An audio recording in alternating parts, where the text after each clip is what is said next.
All right now.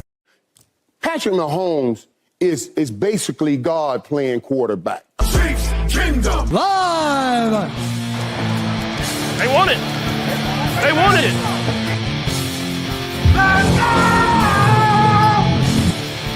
Yeah, when it's grim, be the Grim Reaper. Go get it. That's a different tier right there, baby. Yeah, we're not having a snowball fight.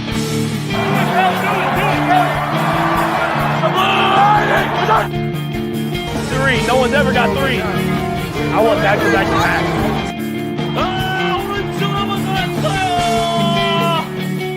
The Lombardi Trophy has a red and gold reflection. Touchdown! Kansas City! One of the greatest duos in the history of the National Football League. Patrick Mahomes to Travis Kelce.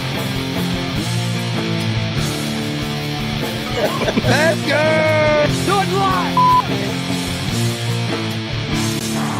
You gotta fight for your right to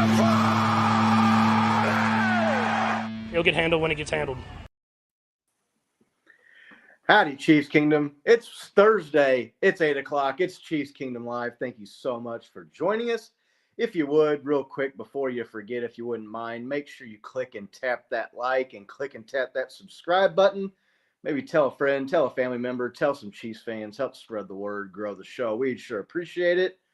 We think we have a good show lined up for everybody tonight. We got some technical stuff. Not sure whose end is what's going on here, but I don't know. I'm coming through on Nick's. Nick's glitchy and pausing on my end, so I guess we need you all in the chat to let us know if you can see and hear me and Nick clear or not. Got a lot to talk about. 2 games since last Wednesday's show. The Chiefs go 3-0. They pull off the trifecta. 3 games in 11 days. Wrap up the 1 seed. We'll talk about those 2, maybe like the easiest, funnest Chiefs games of the year, maybe. I don't know. It's funny how that works out. We'll talk about playoff seeding and scenarios and resting, and we're going to talk about a hypothetical at the end of the show. So make sure you stick with us till the end. Before we get into it, Nick, how are you doing? I got everything I wanted for Christmas. We got the 1 seed. We had family over. It was good, seafood boil for dinner. Chiefs just, manhandled the Steelers. It was stress-free. And now we're looking at like 3 weeks of stress-free, NFL time for Chiefs fans. So I'm doing great, man. How are you? I'm doing good. Chiefs are 15-1. That set a franchise record for most wins. So, life's good. We're kind of past the Christmas holiday here. So, Christmas never my favorite anyway, but it was good being around the family and, got most of what I wanted, so I'm not going to complain too much. Huh? Right. Chris asking if I got everything I wanted. I got close to everything I wanted, but that's all right. We're all good. The Chiefs won, and we're going to get into that. Hope everybody had a Merry Christmas and a New Year coming up here with some playoff football. Chiefs are the 1 seed. They go 3-0 in the dreaded 3 games in 11 days and probably looked the best they've looked all year in those 3 games. Let's just talk about these last 2, the Texans game on Saturday and then the game against the Steelers on Christmas Day yesterday. Nick, how did you feel watching those 2 Chiefs wins? I mean, a lot better than we felt in some previous weeks, right? It feels like things really started to gel. Offensive line play. We've been talking about it for weeks. We finally had better offensive line play against 2 really good pass rushing defenses. And it looked like a completely different offense out there. Also, the addition of Hollywood Brown helped. But yeah, it was fun to watch football, right? It wasn't like this kind of grueling Chiefs watch that we've had for some of these weeks, but just it's a testament to the schedule that they put this team through, all for the efforts of trying to get more Chiefs prime time, that we delayed the show by 1 day because of the Christmas holiday, and we've got 2 games to talk about, right? 2 Chiefs wins to talk about against 2 right? Current playoff teams. And I don't think I think the Steelers and the Texans both have clinched, right? So, Yep. so I just, I feel really good at where we are, after those 2 games, man. Yeah, I feel real good too. Watching those games, the Texans game was a 1-score game, so I don't want to say that was like on easy street, but it felt like the Chiefs were on easy street yesterday against the Steelers. Look, the Steelers, they had their 3 games in 11 days, and they went 0-3, and they just got clobbered by the good teams there. The Eagles took them down, then the Ravens kind of smacked them around, and then the Chiefs were the cherry on top, just putting them out of their misery on Christmas Day in that ugly-ass yellow piss bowl of a stadium they got out there, and their stupid-ass helmets with the logo on one side. If you watch this show, you know that I hate the Steelers just almost as much as I hate the Raiders and the Broncos. So that was extra sweet yesterday, beating them on Christmas Day handily in their stadium. Patrick Mahomes owns the Pittsburgh Steelers. You look at his career numbers, and it's ridiculous. I want to see it's like 17-1 touchdown to interception ratio, over 300 yards passing per game, and a perfect 4-0 record. So that makes me happy right there. But yeah, the Texans game too, the defense was stifling. They took care of them. So I never really felt at any point in either game like the Chiefs were in trouble or were like about to lose, right? No last second heroics are needed against the Texans, even though it was a 1-score game. In the interest of time, let's just try to kind of put these 2 games together. What's the story from these 2 games on Saturday and then Wednesday to you? Offense, defense, specific player? What do you think? I mean, I think the big story. Sorry, guys, I can't figure out my video, so you're gonna have to deal with me looking glitchy. Nobody tunes into the show to look at me anyway. But I thought everybody said you were clear, so I don't. Maybe it's... I don't know. Doug said that my audio is good, but my visual is freezing up. Oh, so gotcha. Well, sorry. as long as we can hear you, that's all that matters, right? Yeah, they can hear me, right? No, like I said, nobody's tuning in to look at my goofy face, but. So I think the story is definitely the offense, right? The offense just returning to normal. You saw Patrick complete a deep ball to Justin Watson. So I think that's the story that everybody is talking about is, the Chiefs look like the Chiefs. What I would say is, like, for me, the biggest story is Chris Jones goes out and we get 5 sacks, right? And the defense with Amenahue in looks very different than it did. Now, Chris Jones is kind of missing the run defense there. But, when the offense is clicking, like the run defense can falter a little bit because then you get them going into passing mode because they're trying to catch up to all the points. But so I would think those are kind of the 2 stories that I look at. I mean, obviously everybody can talk about the amount of games that they played and that short amount of time and everything. But I mean, it's like the offense looks like they're starting to really click. They've got their pieces back, and maybe they're opening up the playbook, right? You could tell that they were really going after trying to win that game. And then the defense is looking tight, man. Yeah, no, the defense now has given up the fewest points per game in the NFL, number 1 there. If you're going to be number 1 in something, that's where you want to be, right? On defense is points given up. They hold the Steelers to 10 points on the road. They held the Texans. What was the final score in that game? They want to say they held them to what? 27-19. 19, hold them under 20. They're roughly giving up 18 points a game on the season now. After a few weeks where they had struggled, right, and they were having a hard time getting off the field, that Texans game, I saw a stat going around that the Texans ran like 9 or 10 plays in the 4th quarter for negative yardage. The Tank Dell injury helped the Chiefs there. Also, I want to say maybe deflated that team a little bit there. They were kind of moving the ball and had scored some points there. Looks like that guy's got a major injury, unfortunately. So best wishes and a speedy recovery as possible to that guy. That was ugly. But I will say it manned up and held onto that ball somehow while your knee is getting completely obliterated, shattering. He did not drop the ball. So, again, we hope he gets on the mend and is doing okay. But then the defense comes out and they follow that up with, I know you said the run game, they were kind of gouging the Chiefs there a little bit, but they really frustrated the Steelers. Nick, you mentioned with the sacks. So against two playoff teams, two offenses, it's looking like teams that you're going to, play in the postseason, to hold them to 10 and 19 points, man, that's really good. That's what we saw the Chiefs doing in the playoffs last year, right? Yeah. I want to say they didn't give up more than 17 in a game all postseason, and less than that against the Dolphins in that frigid ass game at Arrowhead in the wild card round. So, yeah, I really like what they saw there. Turnovers too, I think, were the story.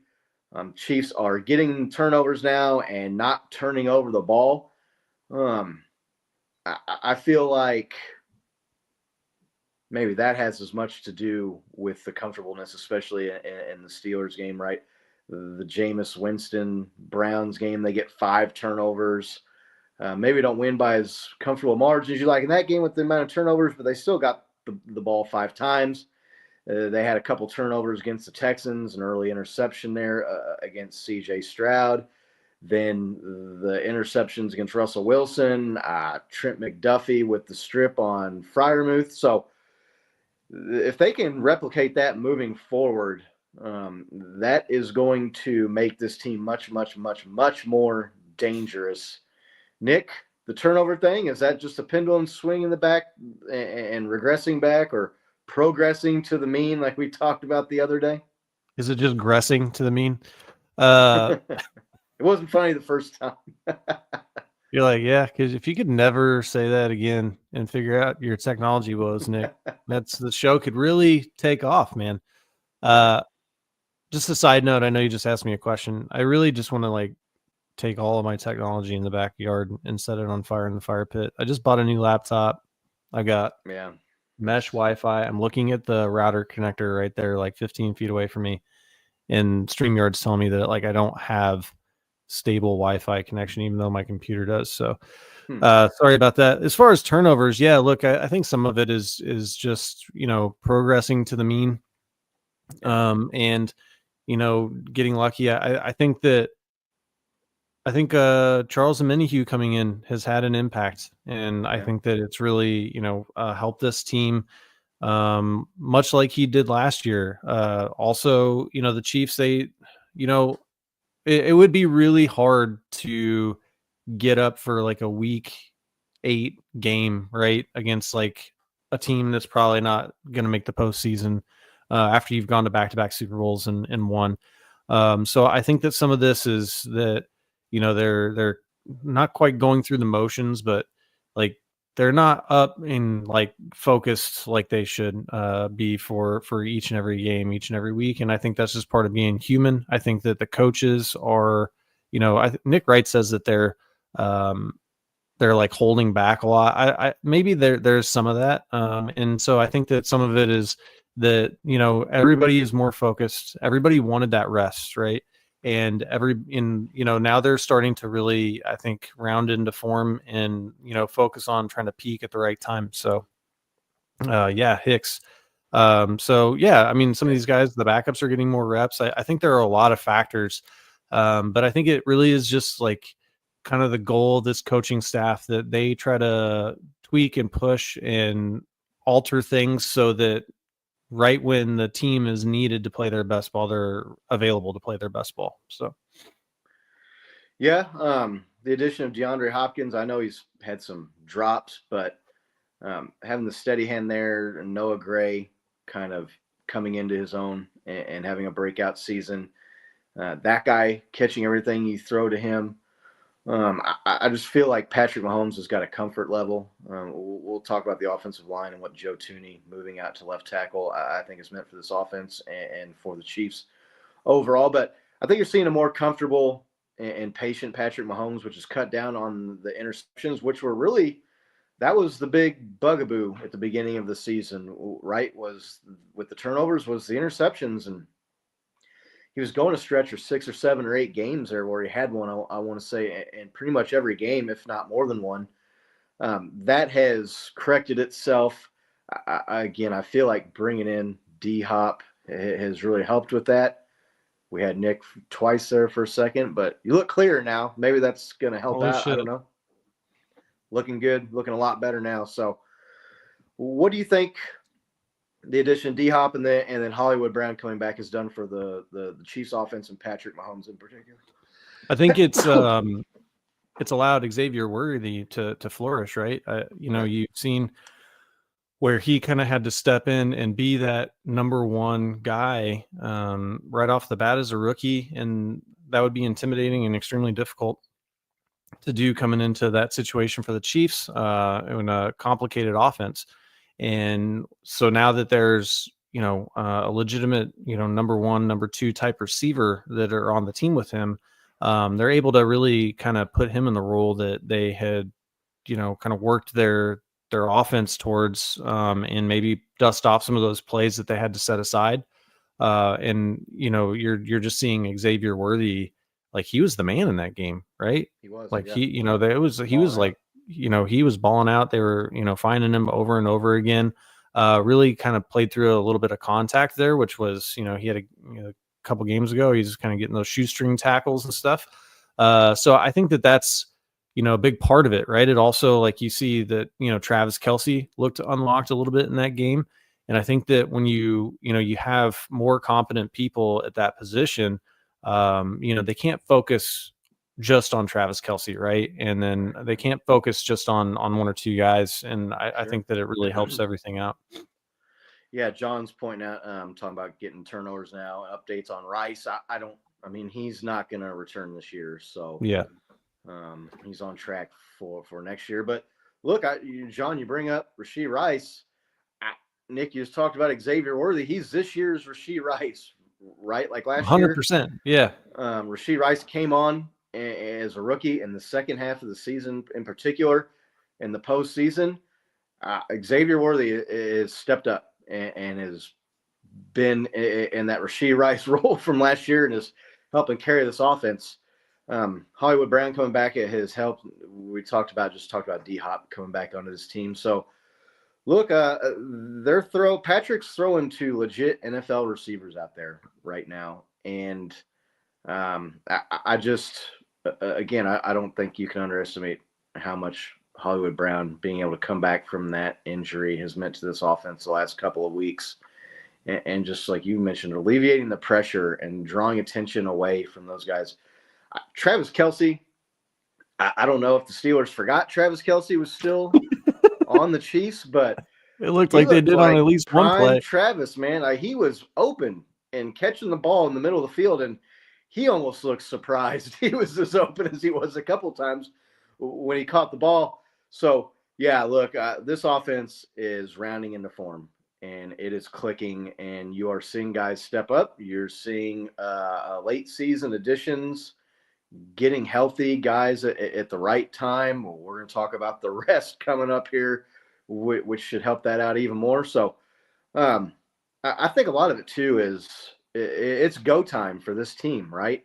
They looked at these 3 games, and I know you'd like to think that every game is as important as the previous game and a week 2 game, right? I mean, a win in week 2 has the same effect on the final record as a week 12 or a week 16 or 17 game, but they just don't. And this team, guys that have played, I mean, look, as a fan, I was joking with some people over Christmas. They said, I think I only went to 3 games this year. And I said, well, I'm only spoiled ass Chiefs fans now that, like, I only really get excited for the playoff games. Look, I think this team, there's a malaise early in the season, and maybe the attention to detail, the focus isn't necessarily as sharp as it has been coming down the stretch here. You got to think they had this 3-game stretch circled on the schedule and on the calendar all year, especially more so now, though, coming down the stretch and with the lead over the Bills. We joked about being Nostradamus and predicting the Bills losing to the Rams after they beat the Chiefs to lose out on the 1 seed. That 2-game cushion, they looked at this and said, look, these 3 games, we need to win these. And I think you've seen them take these last 3 games a lot more seriously, and maybe it's more of a challenge, right? This team's got to be struggling to find challenges and accomplish new things. We've talked about that the last couple of seasons, right? This 3-game stretch, look, I think that if the Chiefs end up winning the Super Bowl, they're going to have won the Super Bowl these last 3 weeks. You agree with that? And just how big has this 3-game stretch been? And what is it you think maybe that motivated the team or that they did these last 3 weeks that maybe they hadn't done earlier in the year? Yeah, I'll get a little more specific. If the Chiefs win the Super Bowl this year, I think they're going to win the Super Bowl because of the job that Joe Thuney has been able to do going from a guard out to play the left tackle against some of the best pass rushers in the league. So, I think that the focus there, I mean, we talked about it on the last show, win these 2 games and you've won a playoff game, right? You essentially, you don't have to play wild card weekend. That's the same thing as winning wild card weekend and advancing. Even better though, because you're not taking the wear and tear on your body. I know that we've had a couple of questions about, should we start our starters? Should we sit them? We'll talk about that here in a little bit. But I think that that's really a good way to look at it, right? The Chiefs were able to buckle down and they were able to really like come through when it mattered, clinch the 1 seed, put the games away. And they did that. All the people getting healthy at the right time has helped, but we've said for a few weeks, like, it's not that guys aren't getting opens. Patrick does not have time, and he's phenomenal. He's magic, right? When he's on the field. I mean, we saw another, just one of those crazy plays where he's running and he just, kind of shovel flip passes. To P. Ryan, while P. Ryan's on the ground, not looking at the ball 15 yards away. And he's able to catch the ball, but he can't do that 30 times a game, right? No. You've got to be able to operate on offense. And I think that they did that by moving Thuney to tackle and then having some of these guys in. I know I texted the group, but I said, I'm excited to see if Hollywood Brown can come kind of get in some of these quick slants and quick passes. And it looks like they really focused on that against the Steelers, trying to get the ball out quickly. So I agree with you. Yeah. A little bit of a prelude to that was a few weeks ago in the Chargers game. The Chiefs had a drive where they had that quick snap and were doing those quick hitters, getting the ball out early, and drove down and scored a huge touchdown on that drive in that game against the Chargers to pull off that win at Arrowhead on Sunday night. Nick, I believe that was a game you were at, wasn't it? So it was. You've seen them. They found a little bit of magic maybe there, or maybe they had that the whole time, right? And they've been holding on to it.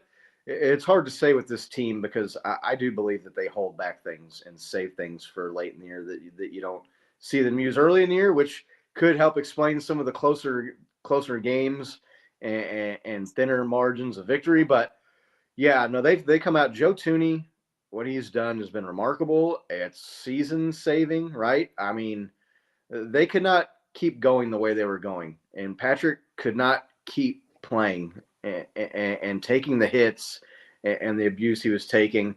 Now, I will say, Joe Thuney, it was his first game moving out to guard against the Browns, and he was going against Myles Garrett. He had more pressure on him in that game than he has had in like 5 years, I want to say, in his career. But right.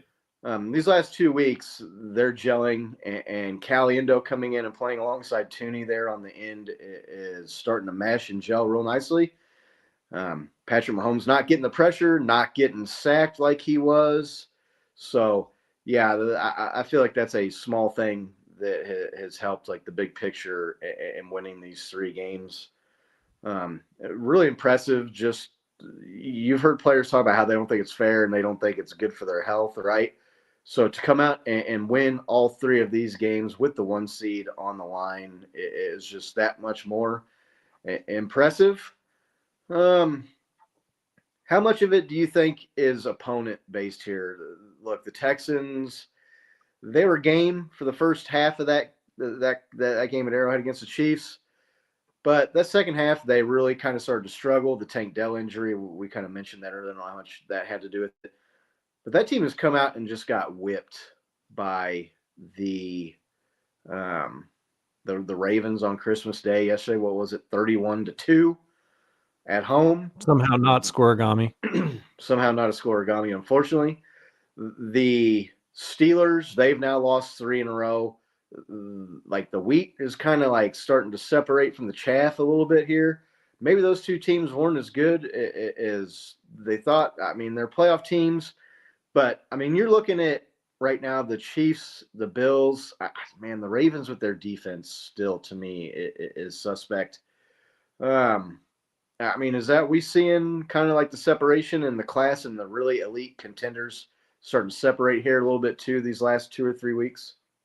Yeah, definitely. I think that, look, there could be surprises wild card weekend, the Broncos or Of course. the Chargers, right? Or the Sure. Steelers could come through and with an upset. It's looking like maybe it'll be the Texans versus the Steelers there. So, I mean, anything could happen there. But with it really looks like it's a 3-team race here in the AFC, and it's the same 3-team race that we had last year. It's a quarterback driven league, and really you kind of have, I would say, 4 premier quarterbacks in the AFC, and one of them is on the outside looking in right now with Joe Burrow, right?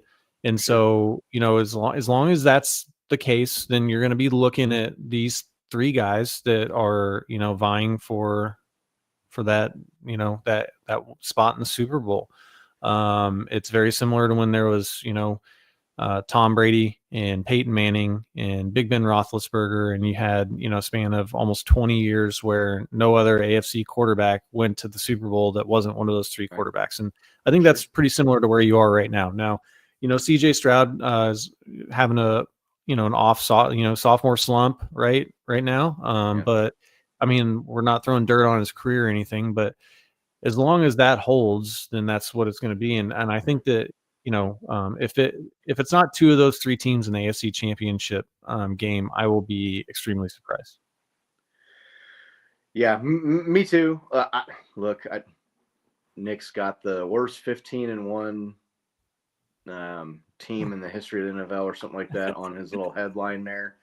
And that's been a funny little thing that teams have done. But look, the Steelers were schedule driven, right? Their record, they're now a wild card team. The Ravens passed them up with the win over the Texans, and the Chiefs beating the Steelers yesterday on Christmas. They've flipped now. The Ravens are back back in front in that AFC North division, which maybe has not been as competitive as anticipated. The AFC West actually looking like it's going to get 3 teams in as opposed to 2 from the North there. But the Chargers and Broncos, we put a post out. If you follow us on our Chiefs Kingdom Live X account, you can follow us there. If not, or on any of our other social medias at Chiefs Kingdom Live. Like between those 2 teams, they have 3 wins against teams with winning records, and 2 of those are the Chargers beating the Broncos. I don't know if I can remember seeing or remember watching a year where there was such a wide gap between like the top and the bottom of the playoff field. I mean, even last year, the Dolphins is the 7th seed, were like the best offense in the NFL, right? And lighting up the scoreboard. So it's I don't know. I'm not trying to take away from the accomplishment, but I don't think that Texans and Steelers teams were as good as their records. And hey, hats off to the Chiefs. They went out there and in short rest, and 2 of the games being on the road, that they handled those teams and they made them look like they were a tier down below the Chiefs. So looks like Cam's in here. Our down year is your best year, Nick, right? Yeah, no, for sure. That's definitely the case. Look, last year was more of a down year than this year, right? I mean, you look at the record compared to last year. You look at the Chiefs losing at home to the Raiders on Christmas Day as opposed to going on the road and beating the AFC North leading team in easy fashion. The Chiefs, they were 10-6 last year, and they won the AFC West, but they were the 3 seed, right? I mean, they were behind the Bills and the Ravens. This team is better than last year. Nick, do you agree with that? Yeah, look, obviously it's a joke. You see it online, but Right. this Yeah, I know Chiefs it's team, definitely yeah, sarcastic. yeah, I know you know it's a joke. But look, this Chiefs team, 6 through 16 games, has played 8 games against current playoff teams. They are 7-1 in those games. They've played It's pretty good. on Sunday, Monday, Wednesday, Thursday, Friday, and Saturday. Right? They're the first NFL team to do that. I think they won on all those days. They did. Because the Bills game they lost, I think, was on a Sunday. Yep. So they played 3 games in, I'll call it 11 days. I've heard 10 days. It's really 11 days, right? Yeah. 3 games in 11 days, won all 3 of those. So, I mean, I think this team is much better than where we were last year, right? Last year we were like, I mean, we came out of Christmas feeling like that's kind of, that might be it, right? The season might be over. We might go to the playoffs, but this isn't looking like it's our year. The team, they found their mojo or whatever. And Yeah. I as crazy as it sounds to be 15-1 and saying this, like, I feel like the Chiefs found a little bit of their mojo, with that long deep ball to Justin Watson that finally connected. That just kind of felt like they finally pushed through. We were talking about it on our last show. So yeah, I mean, I think this team is leaps and bounds better than last year. And I know that they've won a lot of these games close, but half of their games have been against playoff teams. Can you ever remember a team having that tough of a schedule, right? And to come through that, okay, a couple of lucky breaks here and there, right? But to come out 15-1, like, that's not luck. That is that's a hell of a team with a hell of a coach and a hell of a quarterback, right? So I think that this may be the best iteration of the Chiefs that we've seen yet. And also looking at, I know we're going to talk about whether the Chiefs should rest or who should play or not play against the Broncos in the final game of the year, but Chiefs would be looking at going undefeated in the AFC West, which is going to have 3 playoff teams in it. Now, I know we just talked about, I mentioned that the Broncos and Chargers have won 3 games against teams with winning records, and 2 of those were the Chargers beating the Broncos. But hey, they beat the bad teams, right? Dick Vermeil used to always say that. They're still a playoff team, and Dick Vermeil used to say all the time, like, keep losing teams losing, right? That's how you get a good record, and that's how you separate yourself from the bad teams. The good teams keep losing teams losing, and losing teams, they lose occasionally, or they can't take care of the teams with the bad record. So Chiefs have done it. It's an impressive feat, what they've been able to do, the record they've been able to have. It wasn't too long ago before the season started, we were talking about, man, if they could just go 1-1 at home, right, against the Bengals and the Ravens to come out of the gate, and that's going to be huge. And they just ripped off and started the season at 9-0. The one loss to the Bills, which we'll actually talk about. Maybe that helps the Chiefs out. We'll kind of tease that and talk about that here towards the end of the show. But yeah, no, it's crazy what this team has done, the record they have, the adversity they face with all the injuries. They're getting Hollywood Brown back, but he missed basically the entire season. He got hurt week 1 of the preseason, and he's just now coming back. Rashee Rice goes down in week 4. Isaiah Pacheco, he missed, 2 months? Now, they went out and got Kareem Hunt, and actually, in my opinion, upgraded at running back this year with the addition of Kareem Hunt. So maybe that injury isn't as big of a negative as it seems, right? Like most teams, you lost your RB1. Somehow there was a guy that was just as good, if not maybe a little bit better, sitting at home watching the games, and Chiefs were able to go out and get them. Already familiar with your system. Right. Already familiar with your system too. That helps. The left tackle position, they lose Jalen Watson, their number 2 corner. This team, what they've overcome in the schedule they've played, and the 3 games in 11 days, and all the playoff teams, it's definitely one of the most impressive Chiefs seasons and Chiefs teams that we've seen in the Patrick Mahomes era, which it's kind of funny to say considering how the team is viewed as lucky, and they got to have the refs, and they keep winning all these close games, and they can be gotten. This team's better than they were last year, and that should be a scary prospect for the rest of the NFL. Chiefs with the win here in the 3 games in 11 days. They wrap up the 1 seed, which everybody knows by now at this point with the addition of 7 seed is the team that gets the bye. Last year, the Chiefs had to run the gauntlet, right, and go on the road. And we just talked about the 3 premier teams in the AFC, the Bills, the Ravens, and the Chiefs. The Chiefs had to go through both of those other teams, right? They had to go through 2 of the 3, with themselves being the 3rd. Last year, it's looking like they positioned themselves in a spot where maybe they'll only have to play 1 of the other 2 teams. Unlike last year, it'd be at home. How big is wrapping up the 1 seed for the playoffs and this team this year? Yeah, I think it's huge for several factors. One, you get rest for your starters, right? And you don't have to potentially play a game without Chris Jones in the playoffs. Because it's looking like with his grade 1 calf strain that he's going to be back for that divisional round. You don't have to worry about him coming in early or trying to force it because it's a playoff game and maybe he injures it and then he's out for real for the rest of the season. 2, you're playing, in the divisional round, you're playing like the Steelers or the Texans, right? Or the Broncos or the Chargers, or that's your field.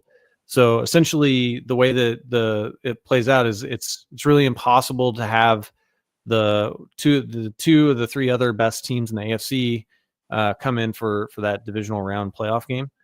So you're looking at, if you make it to, through that divisional round, playing one of those teams, you get the Arrowhead Invitational again, you make it to the 7th straight AFC Championship game.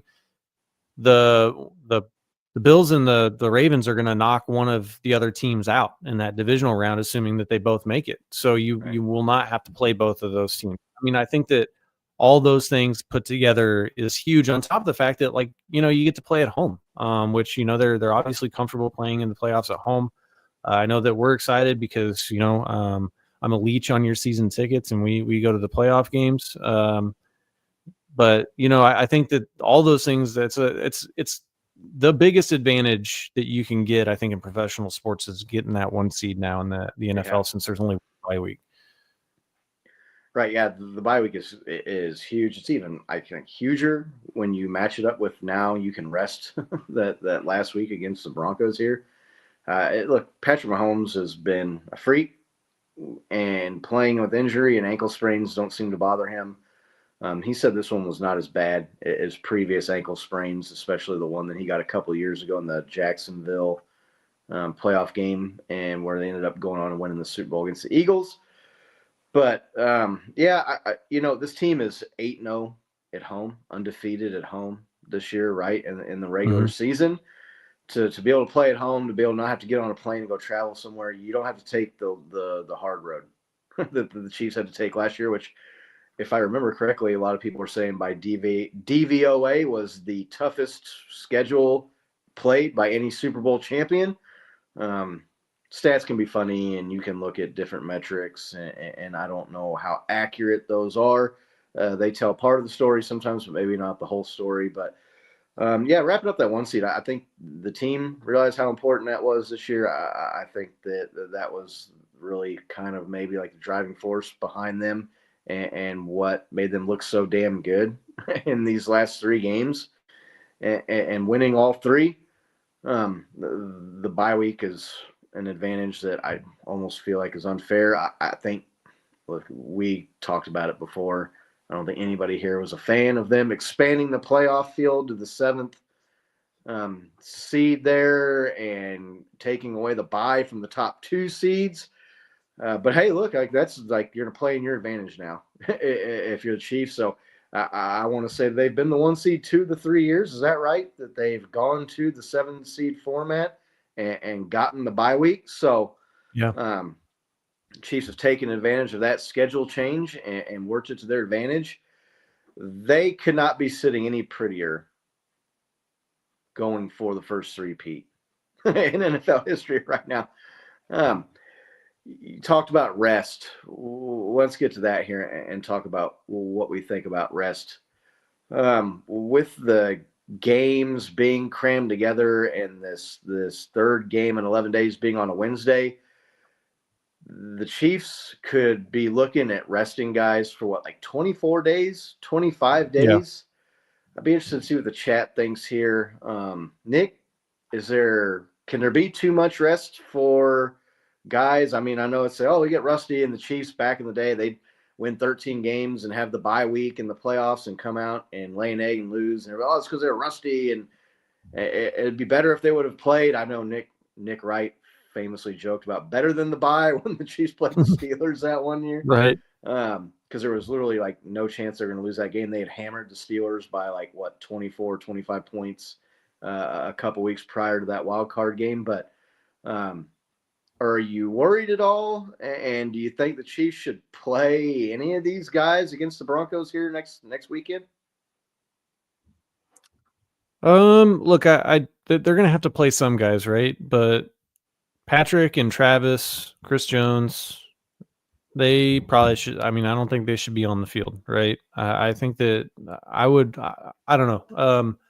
I'd much rather risk them sitting for an extra week than risk losing somebody in a meaningless game that now you don't have them for the rest of the postseason. That's just my thought. I think that, these guys are professionals. They have been playing together, right, for several years now. The core of this team, for the most part, even like a Justin Watson's been on the team for a couple of years. I know that D-Hop and Hollywood Brown, if you want to get Hollywood Brown a little more game reps, I could see putting him out there if he's good to go and he wants some more reps in the offense. But I think there's just too much risk to put, your marquee players out there in a meaningless game. I mean, it's the same thing as preseason. I know that, still second to none. They're said, play them like it's like a preseason game. I guess maybe if you put them out there for a series or something.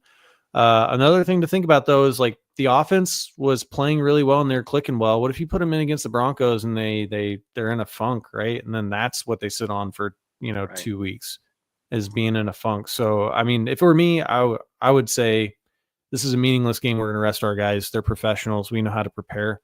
They've played a lot of football over the last few years. They have, right. I mean, they played a lot of football. Basically.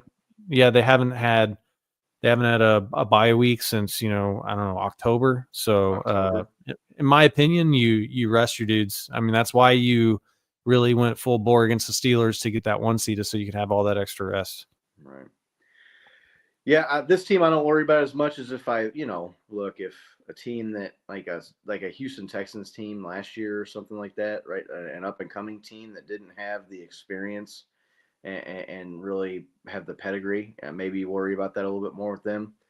This is a veteran team. Nick, you mentioned how many extra games they've played in the postseason just now. It's basically like an entire season's worth of playoff games that they've played this last 5 or 6 years. So I'm of the opinion that a rusty Mahomes is better than no Mahomes, right? A rusty Travis Kelce is better than no Travis Kelce. I'm trying to think of who was it. The team, was it the Chargers were playing in a meaningless game? They had their playoff seed locked up and they had their starters out there. And was it Keenan Allen or one of their guys got hurt in that game? And they ended up coming back. And was that the year they lost to the Jaguars in that huge blown lead? You can't risk that. I know 24 days with the extra week with the bye week and not playing the final regular season game and a half a week extra on top of that. I mean, I can see how that would make people leery about getting out of a rhythm or getting in a funk or something like that. But this team's going to be practicing. This team, these guys, the core players have been together for a long time. They've played a ton of games together. I think you've seen Hollywood Brown come in, and DeAndre Hopkins was traded earlier in the year. I think those guys have had enough time to work with Patrick. They'll be practicing every week. They'll be going up against scout teams. So it's not like they're just going to go home and sit on the couch and, hey, we'll see you guys in 3 weeks and play a game. Right. So I'm not worried about it. You can't risk injury to somebody else. Now, unfortunately, the way the roster is limited to the 53 guy, you're going to have to play some starters. Like, some guys are still going to have to go out there and play. But Patrick Mahomes and a Travis Kelce, I would say a Kareem Hunt. Hey, Carson Steele, guess what? You're going to be getting a workload coming up against the Broncos. Some of these guys on defense, Nick Bolton's been nicked up right this year and going all the way back to training camp. I don't know if Jalen Watson can come back. I haven't heard that he will be able to play in the playoffs, maybe if they made the championship game. So, yeah, look, they need to put the big name guys, they need to get those guys on ice, man. They need to get Chris Jones. They need to get Travis Kelce. They need to get Patrick Mahomes. They need to get Kareem Hunt. I don't know if DJ Humphries or Wanya Morris are going to be healthy enough to play. I would have Joe Thuney. I would not have him out there against the Broncos. Cannot afford to lose that guy. Right. Which brings up an interesting point we'll kind of talk about here maybe in a minute. But I don't know if I haven't seen anybody in the chat saying that any of these big name guys should be playing. And Chris Jones, look, Nick, you mentioned he's dealing with calf strain. Patrick Mahomes, it hasn't looked like he's had a high ankle sprain, but he has an ankle sprain. He got his ankle sprained a couple weeks ago. You're going to get that guy 3 full weeks of rest and getting in the training room, right, and working with the trainers and the medical staff. This team is going to be as healthy as you could be with home field advantage in the playoffs going for the three-peat. You couldn't draw it up any better than that, could you? No, definitely. And yeah, I mean, Patrick's been hit more than any quarterback in the league. I guess maybe that's maybe a little stale now that they played an extra couple games since then. But he's been sacked more times than at any point in his career for a single season. Get that guy some rest, right? Let him heal up. He's got a baby that's going to be coming, probably before they play again. So congratulations in advance to the Mahomes family. Special times. And but yeah, I just don't see how you can justify the risk. Like we saw it with Hollywood Brown in the preseason, right? I mean, it was like the first play. The first play, plays, if not the first play. Yeah, I mean, his first play, like he catches the ball and then you lose him for the whole season, right? And just in a game that doesn't mean anything, I just don't, at least the preseason, you're like, well, we got to work these guys in. They've got to see real game time. They've got to get into it. I mean, I understand some of that, but and Andy Reid he's done this before, right? Where he's rested the starters. The year that we lost to Tampa Bay in the Super Bowl, we were 14-1. Rested our starters all, had the first round bye, still made it to the Super Bowl, right? So I think that this would be an extra couple days because we played on Wednesday instead of that following Sunday or Saturday. But I just think that like there's just no possible way you can justify it, and I mean if I had to put a significant amount of money on it, I would say all those guys are not going to see game time. So. Right, and you can knock the Bengals out by losing. Yeah, I was just about to say, plus we can knock the Bengals out for the third straight year, right? We can eliminate them. It's a weird thing. Like, I thought they were eliminated like 2 weeks ago. There was so much chatter and buzz on social media and on the internet that they were eliminated. I think I said on the show that they were eliminated. I mean, look, they've got, I think, like less than a 5% chance of making it right now. The Broncos actually play them this week, and maybe the week 18 game is meaningless for the Broncos too, because I think they will pretty much have their seeding wrapped up if they win against the Bengals. So the playoff picture is looking really, really, really good right now for the Chiefs. And I don't know, like, we're going to get to see the backups too. Carson Wentz, he hasn't really gotten to play this year. I think there's an advantage to getting some of these backups in there that, hey, oh shit, in case of an emergency, right? You got to put a guy in for a drive or a half a game or a quarter. So I don't. Not only is there like no really advantage to playing the starters, I think there's like an advantage to getting the backups and some guys that have not played much, some snaps, and get them in there and get them maybe playing in an actual game. Yeah, man. I mean, I wouldn't have Hollywood Brown out there. I wouldn't have Xavier Worthy out there. I wouldn't have Joe Tooney out there. I wouldn't have Patrick. I wouldn't have Travis. I wouldn't have Nick Bolton, Drew Tranquil, Chris Jones, George Karloftis, Trent McDuffie. Look, those guys are too valuable, and you just cannot risk, like you said, those guys getting hurt. So it's going to be an interesting game too, especially. I mean, you'd be looking like preseason week 18 out there if the Chiefs and the Broncos both have their spots locked up. How do we see this game against the Broncos? I mean, I don't know. I don't even know if it's worth doing score predictions or anything like that. But man, it's going to be weird. Like it's going to be like the fourth preseason game got moved to the end of the thing there. So the Chiefs. Yeah, look, the only thing I would say is the Broncos have a really good defense. And so, I obviously wouldn't want to like get shut out, but I they're going up against he's playing well, but he's still a rookie quarterback. Sure. So we'll probably lose if we don't start any of our good players, but I would expect it to still be competitive. I think that the coaches aren't taking a bye week, right? No. The team's still preparing. Everybody's preparing like they're going to play. Patrick said he's preparing like he's going to play. So I think that they're still going to put up a good effort, but this would be the week that I didn't pick the Chiefs to lose at all in any of the games this year.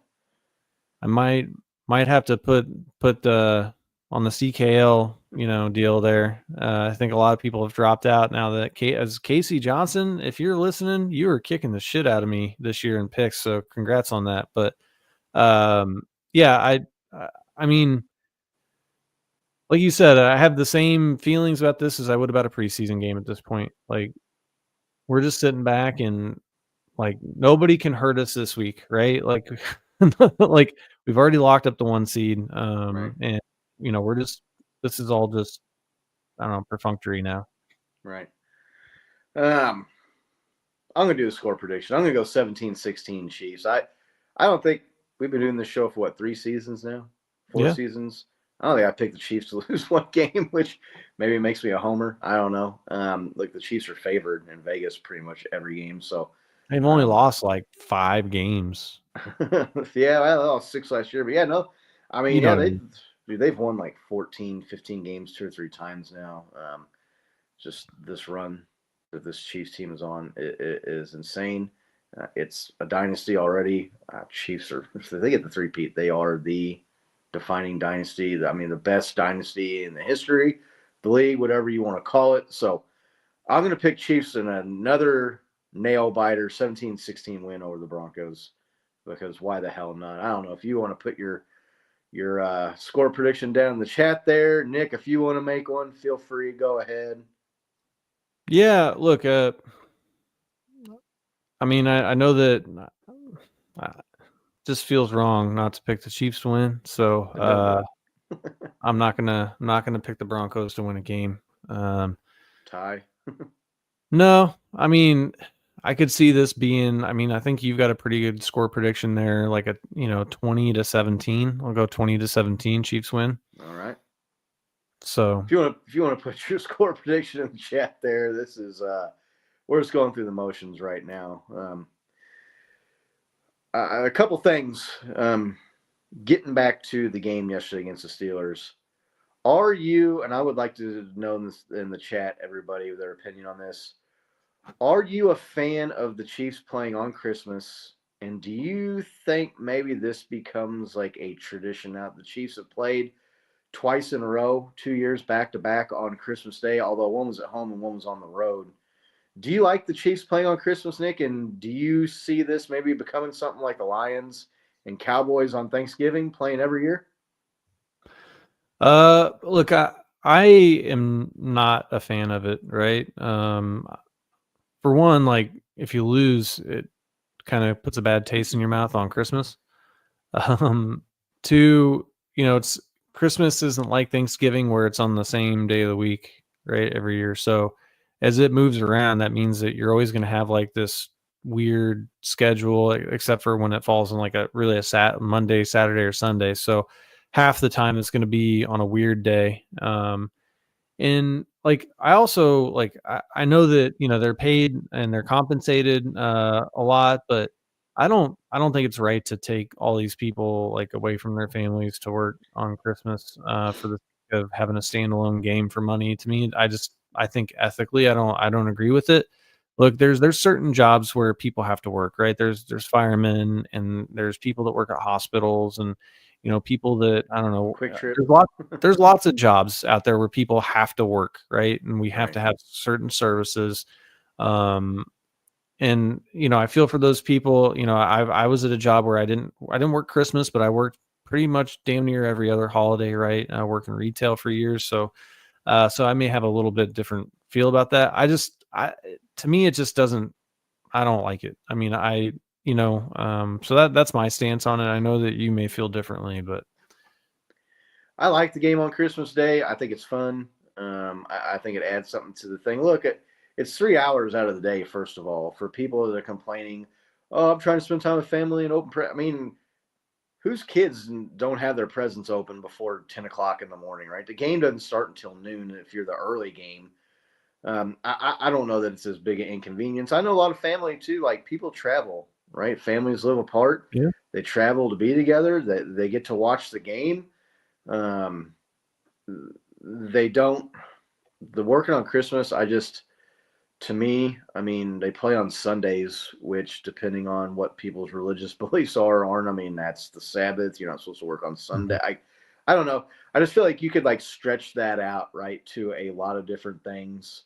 But I like it. I think it's fun.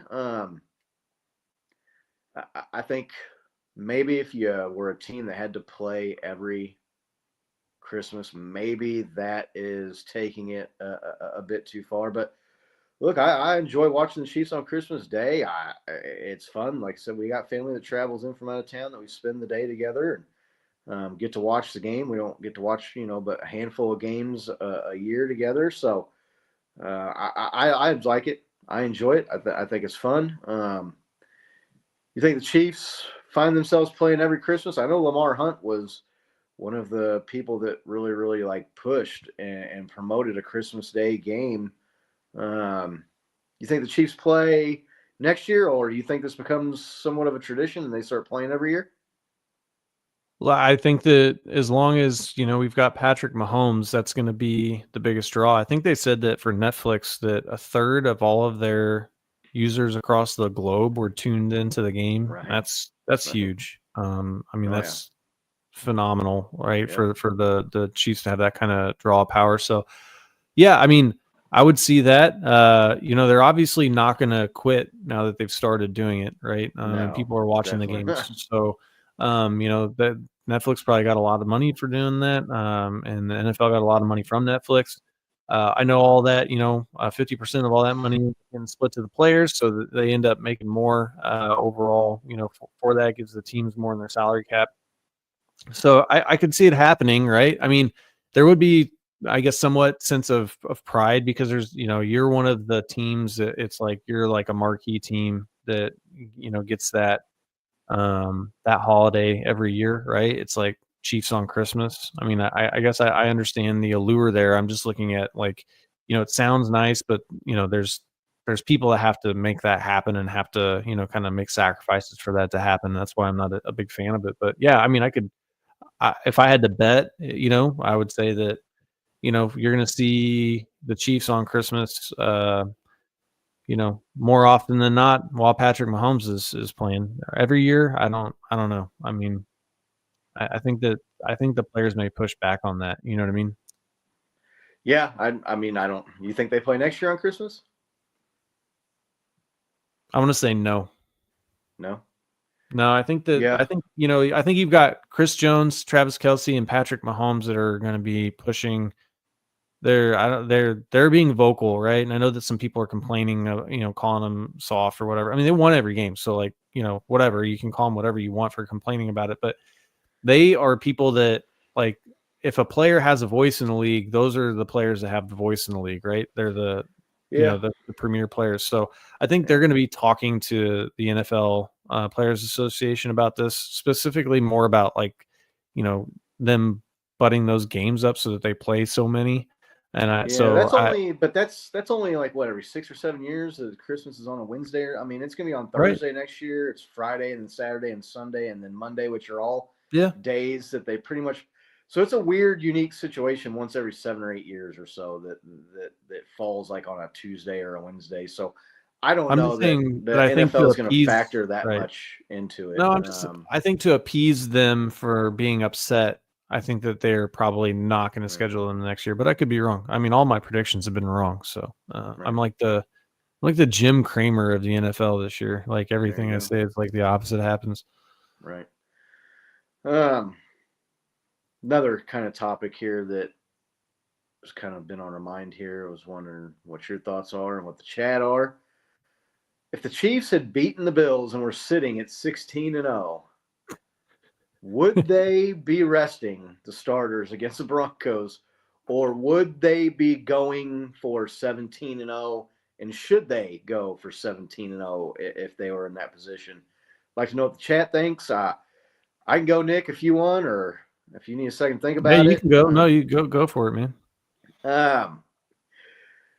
We just talked about the injury and the risks, and they shouldn't be playing guys at a meaningless Week 18 game. But look, man, like you're looking at 17-0. Like how many opportunities, how many times are you going to be in that position to be able to do something that no one's ever. There's been undefeated regular seasons, but no one's done it in the 17-game schedule.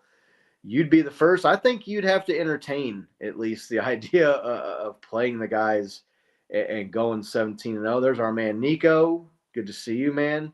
What's up, Nico? Hopefully you're doing well. His Browns having a tough year, but he should be used to that by now. Fucking dick. Chiefs. Should be used to that by now. Like, I would want them to go for 17-0, but I don't know that they would or that they should. As a fan, selfishly wanting 17-0, and then you'd be looking at what, 20-0 at that point, right? If you could go on and win the Super Bowl. Nick, if you're sitting at 16-0 and you've got the 1 seed wrapped up, do you play the guys Week 17 to go for the perfect season or not? First, I'm going to say they would, because Mahomes has said that the only record he really cares about is going 20-0 when they talk to him about different records, right? I think that's something that the team would want to achieve. I'll go even further, saying that like you should be obligated to go for the undefeated record for the sport. I think that when you're in that position, right? Like we saw the Patriots obviously went for it, came about as close as you can get without actually getting there. But then we saw the Colts catch kept right. That's David Tyree, helmet catch. But then we saw the Colts. They were 14-0, and they sat their starters and lost the last 2 games. And then I think they lost in the playoffs too. They didn't even make it to the Super Bowl that year, did they? No, they lost in the Super Bowl to the Saints. Right. They lost. So they lost. So. I just think that you when you have a chance to do something historic like that in a sport, I think that like you should feel obligated to go for it. So you think they would though? Yeah, I think they would. I think that this is a team that wants to be remembered, right? They obviously wanted back-to-back. Everybody wants back-to-back Super Bowls, but they're thinking about their legacy, and they're thinking about what their impact is on the sport and what they're gonna leave behind for the future generations. And on top of that, there's also like the GOAT debate, right? And we've talked about this for years on the show. Like after losing to Tom Brady in the Yeah, Nico, we know they have a loss. We're just saying if they hadn't lost to the Bills, like Right. what would we be thinking about doing right now? I think that there's really like a couple of achievements beyond getting to 7 or 8 Super Bowls that you can do that puts pressure on that GOAT conversation. One is Right. this three-peat that the Chiefs are gunning for this year, and the other thing is an undefeated season, right? If you can do either of those things, then that's an achievement that guy doesn't have. And I think that stuff matters to more than just Patrick Mahomes. I think that stuff matters to everybody, right? And so I think that Andy Reid would go for it. Just going for the three-peat and does that make you not go for it? Because that's something that's never happened before, right? I mean, maybe if you were just looking at going to the Super Bowl, right? Or maybe if you were looking at even going back to back, maybe you're more inclined to go. I mean, does the fact that they're going for a three-peat, does that maybe change your mind at all, or no? No. If anything, it makes me like want to double down on going undefeated and getting the three-peat. To be honest, I mean that's the way I think. I greedy. But I think that like these dudes are hyper competitive. No, I you get know what it. I mean? Like sometimes you got to stop people from themselves, though, man. Like they want to go for it, but let's get Andy Reid on the show. And we can ask him. Right. What's the prize? The three-peat or 17-0? Like or 20-0? It's an interesting discussion, and it's just kind of something we thought about. I know Nico was pointing out, well, Chiefs, they do have a loss. But I mean, they're one. Look, they had a chance too. They had the chance to go down there and win that game. Really, like a couple of plays. I mean, that 4th and 2. If they stop that, they just got to get a field goal and run out the clock. Right. They were a 4th down stop away from having the ball with a chance to go and win that game. They were very, very, very close to being undefeated. But I think in a regular year, you go for the 17-0 and maybe the 20-0. But I don't know in the three-peat year. I don't know that I would do it. I think I would tell them, look, guys, you want to do it?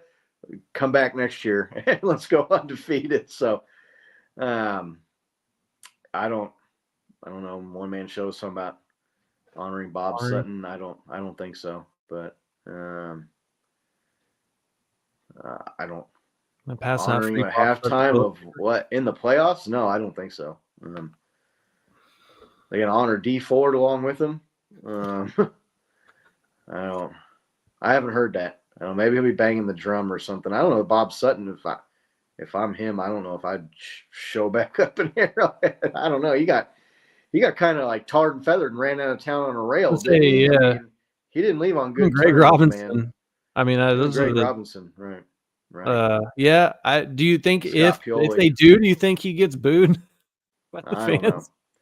Probably not at a playoff game. I don't know. Fans are happy. I mean, a bad look, right? All sins have been forgiven for that guy, right? With 3 Super Bowls in the last 5 years. So, I don't know. I haven't heard anything about Bob Sutton. Was not a name I was anticipating coming up on the show. Their one-man show. So, interesting topic. John's telling me to take one step at a time here. Yeah, no, I'm with you. Look, man, this team's won 21 to 22 games now. It's fucking insane. Like how many games they won.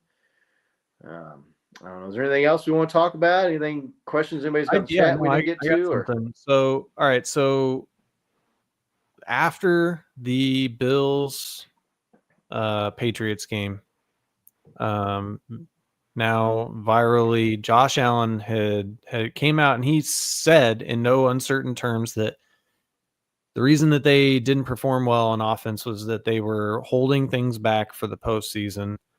They didn't want to show too much there, and because they didn't control their own destiny. And I'm sure you saw that. I wanted to hear the Scott opinion on that from Josh Allen. Look, they might not have controlled their own destiny, but I don't. I mean, so what? You weren't holding back when you scored 48 points against the Rams and the Lions? Like, I don't know what I don't believe that. I think they have been hearing MVP talk. I think he's been hearing MVP talk. I think He's been wanting to be the MVP. He has not won MVP. He's a very good player, but I think some of that is politicking a little bit there because look, like everybody was super critical of the Chiefs for barely winning against these bad teams, and then they barely beat a shitty Patriots team at home and really should have lost that game, right? I mean, you're holding back with a chance to put the pressure on the Chiefs and make them win against the Steelers. I don't know about that. That's suspect to me. I don't know what the chat thinks. Nick, I mean, do you buy that? I mean, they scored over 30 points for like 7 straight games, and then they have a bad offensive game, and they say, well, we're holding back for the playoffs. So, like, what have they been doing the last half of the season? That was my point. You weren't holding back against the Lions and the in the Rams.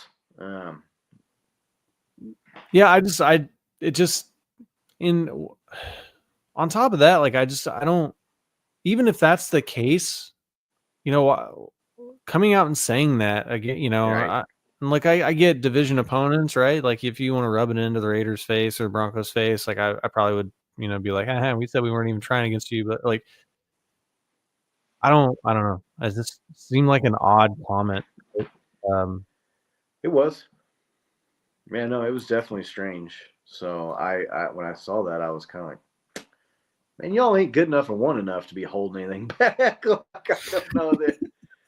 All right. The other thing I wanted to, a couple of weeks ago, we talked about Coach of the Year, right? And I kind of had my rant about that. MVP talks. I want to hear you talk about the MVP conversation right now and give the internet your thoughts. Well, you can see in the little headline thing I got there. Look, Patrick Mahomes, we put this out on our Chiefs Kingdom Live X account. Patrick Mahomes has been the most valuable player in the NFL since the day he became the starter for the Chiefs. He is setting records for wins and touchdown passes. The guy has been to the AFC, led his team to the AFC Championship game every year. There's nobody that, he has the most game-winning drives, right, this year. Mm-hmm. He's the quarterback of the team that just won 3 games in 11 days and has a 15-1 record, has the 1 seed wrapped up, won the hardest or toughest division, whatever you want to call it, in football, although maybe the NFC North would probably maybe take that crown, but definitely the toughest division in the AFC. It looks looking like they're going to get 3 playoff teams in there. I don't care what the stats say. Patrick Mahomes has had the flashy stats. He's had the years where he didn't have the flashy stats.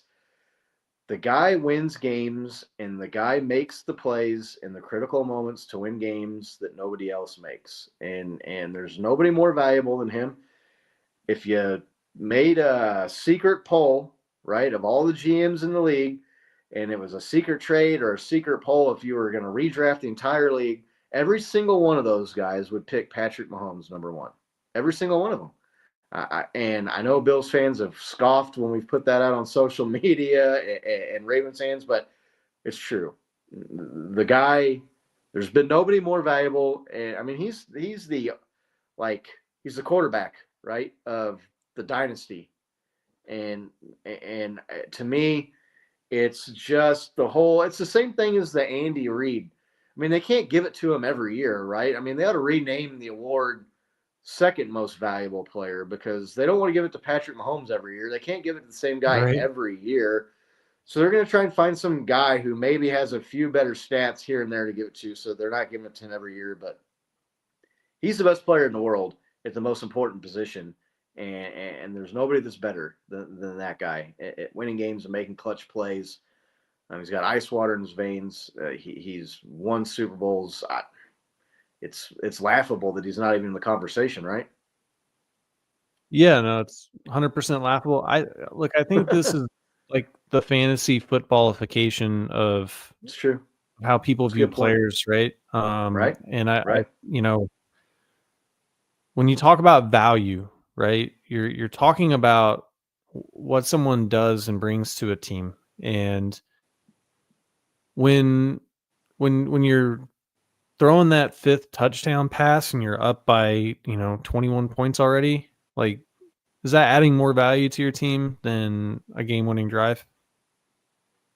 No, right? So, Yeah. like, I think that fundamentally, and my focus is like how I felt about it has shifted too over the years, right? Now that I think that we have somebody and you can see, like, okay, this dude, like, the object of football is to win games.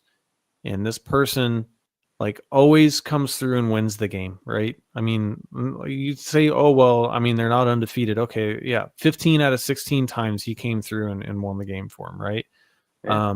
And despite all the injuries, all the 7 problems, game-winning drives, right? yeah, his injuries. So I think that,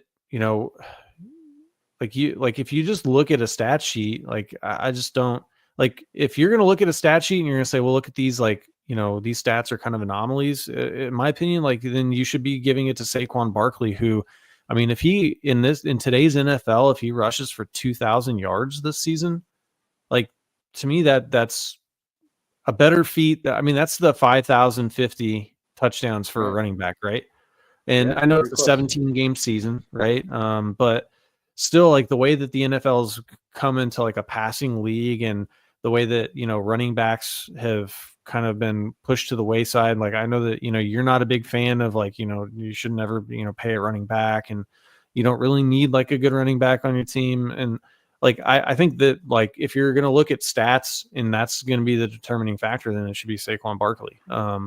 But they already have an award for all that, and it's called, like, the Offensive Player of the Year. Right? Like, Yeah. the Offensive Player of the Year is the guy that has the best stats. So I don't know. Yeah, I mean, I think we're all in agreement here. I mean, it's a Chiefs podcast, so I don't think that. And I see people too complaining that, like, oh, what is it?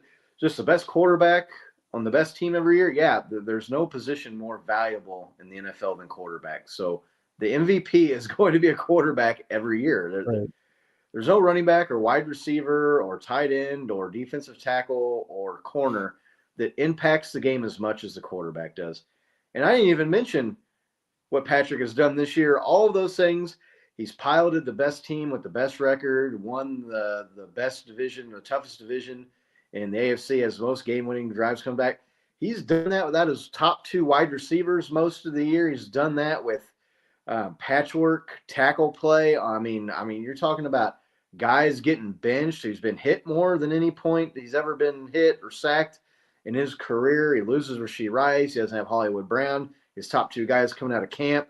I know we talked about Pacheco, but he is just, what he has done this year, it has been unmatched by any of these other guys who maybe, threw a few more garbage time touchdowns, or maybe threw out of necessity, right? Because they're out there throwing the ball more, or their defense is giving up 40 points, so they've got to be chucking and ducking.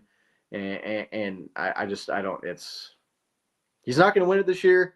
He's not even going to be a finalist, but again, do you think he gets votes? I don't know if he'll get any votes or not, but I mean, he's going to finish 3rd or 4th or worse, which is laughable. But hey, you know what? They can give him the award because everybody knows he's the most valuable player. Right. And there's no one as replaceable as that dude in the NFL, right? Like, I mean, you could almost call the award like the least replaceable player, or instead of the most valuable player, and that's Patrick Mahomes this year on this team, and every year since he's been the starter. So he's probably going to end up winning 5 or 6 of those things. But again, it's Chiefs fatigue, and it's people that, like you said, fantasy football occasion, and want to look at just the stats or the numbers, or find any reason they can not give it to the same guy every year, even though he's the guy that should win it every year. So, I mean, who do you think's going to win? Do you think Allen gets it, or do you think Lamar Jackson gets it again? I think Josh Allen's going to win. I think that Lamar's stats. We just talked about how stats. I won't tell the whole story, but his stats are better than Josh Allen's stats, most of them.